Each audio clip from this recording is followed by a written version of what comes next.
সরকারি নির্ধারিত মূল্যের চেয়ে বেশি দামে রাসায়নিক সার বিক্রি, মজুতের হিসাবের গরমিল এবং পস মেশিনের তথ্যের সঙ্গে বাস্তব মজুতের অসঙ্গতি রুখতে রতুয়া ১ নম্বর ব্লকের বিভিন্ন সারের দোকানে অভিযান চালালো মালদা জেলা প্রশাসন ও কৃষি দপ্তর।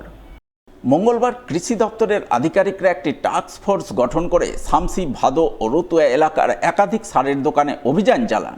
অভিযানে নেতৃত্ব দেন অতিরিক্ত জেলাশাসক অনিন্দ্য সরকার, জেলা কৃষি অধিকর্তা বিদ্যুৎ কুমার বর্মন, জেলা কৃষি অধিকর্তা বিপদ ভঞ্জন পাল, রতুয়া ১ ব্লক কৃষি অধিকর্তা সৈয়দ সারোয়ার উসমান সহ কৃষি দপ্তরের আধিকারিক এবং রতুয়া থানার পুলিশ আধিকারিকরা। তারা প্রথমে শামসি এলাকায় একটি সারের দোকানে অভিযান চালান। এরপর ভাদো এবং রতুয়া এলাকার বেশ কয়েকটি দোকানে তল্লাশি ও নথিপত্র পরীক্ষা করেন।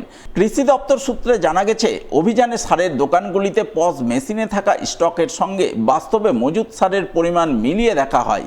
পাশাপাশি স্টক রেজিস্টার, বিক্রয় রেজিস্টার, লাইসেন্স, সরকারি নির্ধারিত মূল্য, রেট চার্ট এবং মজুতের হিসাব খতিয়ে দেখা হয়। লাইসেন্সে অনুমোদিত সামগ্রীর বাইরে অন্য কোনো পণ্য বিক্রি হচ্ছে কিনা এবং মেয়াদ উত্তীর্ণ সামগ্রী বিক্রি করা হচ্ছে কিনা তাও খতিয়ে দেখা হয় বলে খবর।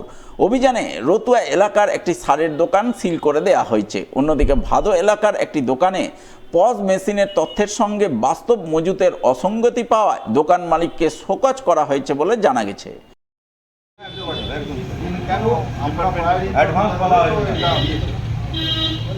অসুস্থ থাকতে পারে, কিন্তু সেটা আমাদের কাছে সামনে দাঁড়িয়ে বলতে হবে। দোকানটা খুলে কি আছে না আছে, আমার সাথে সকল ইয়েও আছে।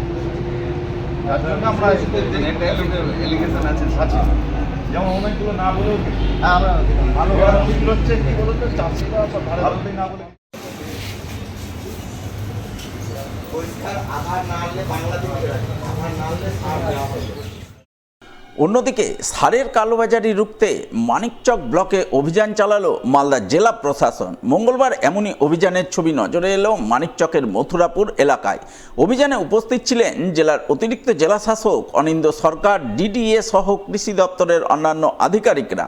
এদিন তারা মথুরাপুর এলাকার বিভিন্ন সারের দোকানে গিয়ে সার ও কীটনাশকের মজুদ, সরকারি নির্ধারিত মূল্য তালিকা এবং মজুদ সংক্রান্ত নথিপত্র খতিয়ে দেখেন।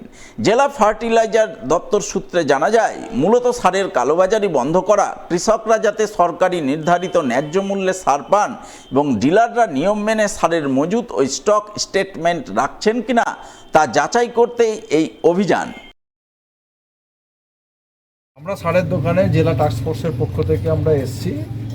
আমি এই কাজের ডিডি অ্যাডমিন, আমাদের সঙ্গে এরিএম ডেভেলপমেন্ট স্যারও আছেন, উনি আসবেন একটু পরে। আমাদের সঙ্গে থানার উনিও ওসি সাহেবও আছেন এবং ওনার প্রশাসনিক মহলে আমাদের যে টাস্ক ফোর্স, এই টাস্ক ফোর্সের পক্ষ থেকে আমরা সাডেন ভিজিট করছি পুরো জেলা জুড়ে। আগেও একদিন বেরিয়েছিলাম, আজকেও বেরিয়েছি। যে মূলত আমাদের দেখা যে আমাদের যে পস মেশিনটা আছে তার সঙ্গে গোডাউনের যে সার আছে সেটা মিল আছে কিনা, কোনো অবৈধ সার মজুদ আছে কিনা, এক। ২ নম্বর হচ্ছে যে চাষিদারা সঠিক দামে সারগুলো পাচ্ছে কিনা। এই দুটোই মূলত আমাদের কাজ। এবং এর সঙ্গে আর একটা কাজ আছে, সেটা হচ্ছে যে কোনো অবস্থাতেই চাষিদেরকে সারের সঙ্গে কোনো কিছু ট্যাগিং দেওয়া যাবে না। এটাই আমরা মূলত দেখে বেড়াচ্ছি। আমরা অলরেডি শামসি থেকে আমরা শুরু করেছি আজকে, শামসি এবং ওই দেখতে দেখতে অনেকগুলোই দেখেছি। তার মধ্যে আমরা একটা দোকান আপাতত আমরা বন্ধ করে দেওয়ার জন্য ডিএ সাহেবকে করেছি, ডাইরেকশন দিয়েছি। কারণ কোনো সারের দোকান যদি আমাদের সঙ্গে অসহযোগিতা করে তাহলে আমরা সেটা কোনো অবস্থাতেই সেটা বৈধ বলে মেনে নেব না। রতুয়া গ্রামীণ হাসপাতালের চিকিৎসা পরিষেবা পরিকাঠামো এবং রোগীদের জন্য সরবরাহ করা খাবারের গুণগত মান খতিয়ে দেখতে মঙ্গলবার হাসপাতাল পরিদর্শন করলেন জেলা প্রশাসনিক আধিকারিকরা। পরিদর্শনে ছিলেন অতিরিক্ত জেলা শাসক অনিন্দ্য সরকার, রতুয়া ১ নম্বর ব্লকের বিডিও শ্রেয়সী মাইতি সহ অন্যান্যরা। এদিন তারা হাসপাতালের বিভিন্ন বিভাগ ঘুরে দেখার পাশাপাশি চিকিৎসাধীন রোগী ও স্বাস্থ্যকর্মীদের সঙ্গে কথা বলেন। পরিদর্শনের গুরুত্বে হাসপাতালে আউটডোর, এমার্জেন্সি বিভাগ এবং বিভিন্ন ওয়ার্ড ঘুরে দেখেন তারা। হাসপাতালের পরিষ্কার পরিচ্ছন্নতা এবং রোগীদের পরিবেশিত খাবারের গুণগত মান নিয়ে কিছুটা অসন্তোষ প্রকাশ করেন রতুয়া ১ নম্বর ব্লকের বিডিও শ্রেয়সী মাইতি। হাসপাতাল কর্তৃপক্ষকে পরিষ্কার পরিচ্ছন্নতার দিকে আরও নজর দেওয়ার পাশাপাশি রোগীদের খাবারের মান বজায় রাখার বিষয়ে গুরুত্ব দেওয়ার বার্তা দেওয়া হয় বলে জানা গিয়েছে।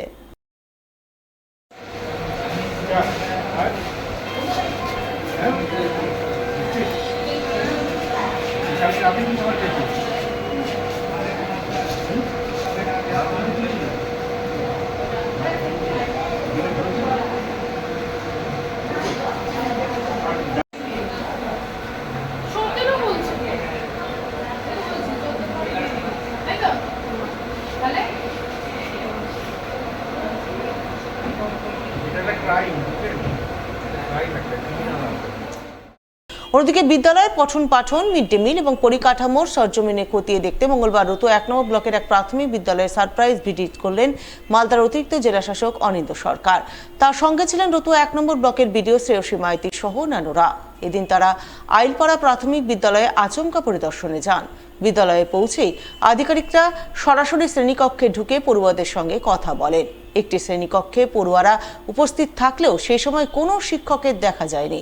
শিক্ষক ছাড়াই শ্রেণীকক্ষে পড়ুয়াদের দেখতে পেয়ে বিষয়টি নিয়ে খোঁজখবর নেন আধিকারিকরা। এরপর একের পর এক শ্রেণীকক্ষে গিয়ে পড়ুয়াদের সঙ্গে সরাসরি কথা বলেন অতিরিক্ত জেলাশাসক ও বিডিও। পড়াশোনা কেমন চলছে, নিয়মিত ক্লাস হচ্ছে কিনা, বিদ্যালয়ে কোনো সমস্যা রয়েছে কিনা পড়ুয়াদের কাছ থেকে সরাসরি জানতে চান তারা। পাশাপাশি মিড ডে মিল নিয়েও পড়ুয়াদের সঙ্গে কথা বলেন। প্রতিদিন খাবার দেওয়া হয় কিনা, খাবারের মান কেমন এবং খাবার নিয়ে পড়ুয়াদের কোনো অভিযোগ রয়েছে কিনা সেই বিষয়ে জানতে চান আধিকারিকরা। এরপর বিদ্যালয়ের রান্নাঘর, মিড ডে মিলের ব্যবস্থাও খতিয়ে দেখেন তারা। পড়ুয়াদের পরিবেশিত খাবারের গুণগত মান এবং রান্নার সামগ্রিক ব্যবস্থাপনা পরীক্ষা করেন প্রশাসনের আধিকারিকরা।